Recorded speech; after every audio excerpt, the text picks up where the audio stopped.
Hello.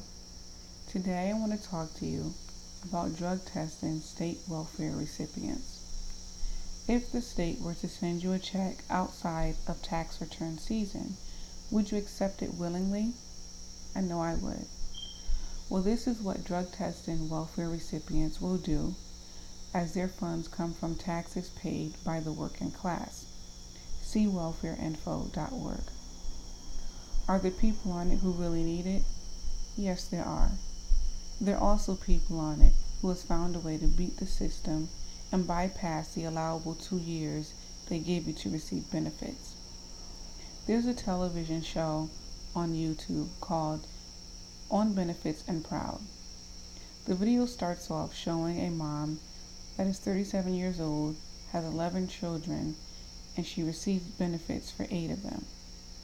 The video states that if mom were to go and get a job to take care of herself and her children, she would need to make at least $60,000.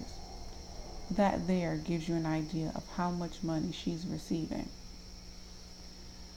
While the video does not show drug use, it leaves you to think, what does the family do while the children are in school? As you look further into the video, you'll see 2 girls in their 20s that live in the most expensive neighborhoods and are also on welfare. One of the girls states, people who have a conscience get no help. For me to get a house and the state pay for it, I'm happy.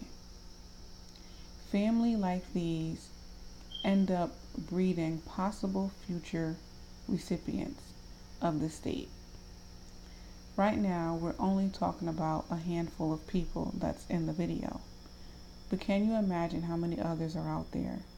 Can you imagine if your tax dollars went to something other than welfare recipients? The abuse of the system has to stop. Many may see this as a retaliation for not thinking of it first, not beating the system before others could do it. Others may see it as picking on a little person. I see it as forcing burdens on the state to be productive citizens of society. Where would the world be if we all took the easy way out and were welfare recipients? In AOL News, North Carolina, along with 12 other states, has already tested their recipients and found that very few are using drugs. Here is a picture of those states.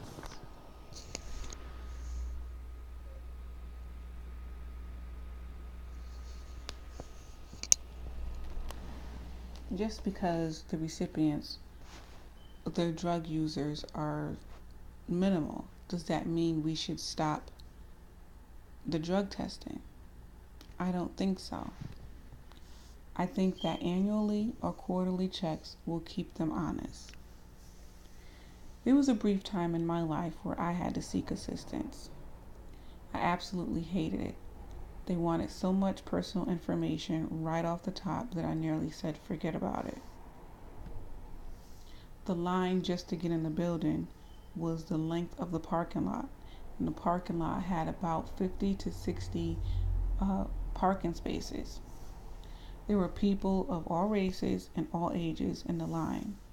Some of the people looked as though they could have been college students. As I stood and later sat in the waiting area, I heard people complain because their benefits were cut and it suddenly stopped.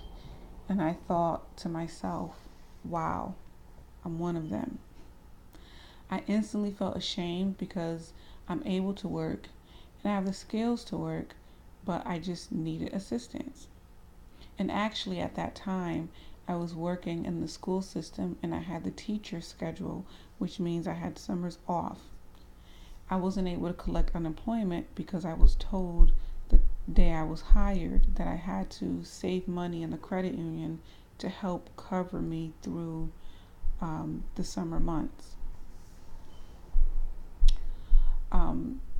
I said all that to say that I've been there, and welfare is helpful if you really need it. So if recipients aren't on drugs, and they still could be, A better system has to be put in place to reduce the number of people on state assistance. Maybe their funds should be slowly lowered when they exceed the allowable 2 years of benefit collections. Maybe if a family having more than three children, um, maybe a family having more than three children should not be able to collect. Maybe the state should encourage or require attending an educational program within the 2 years to help recipients get on their feet. In 2014, Maine took the initiative to require work participation for food stamp recipients who were able bodied adults and have no dependents.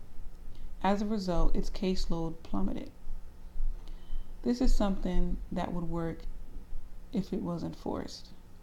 While I received benefits, I was required to do a job log showing 40 hours of job searches, whether it was online or in person.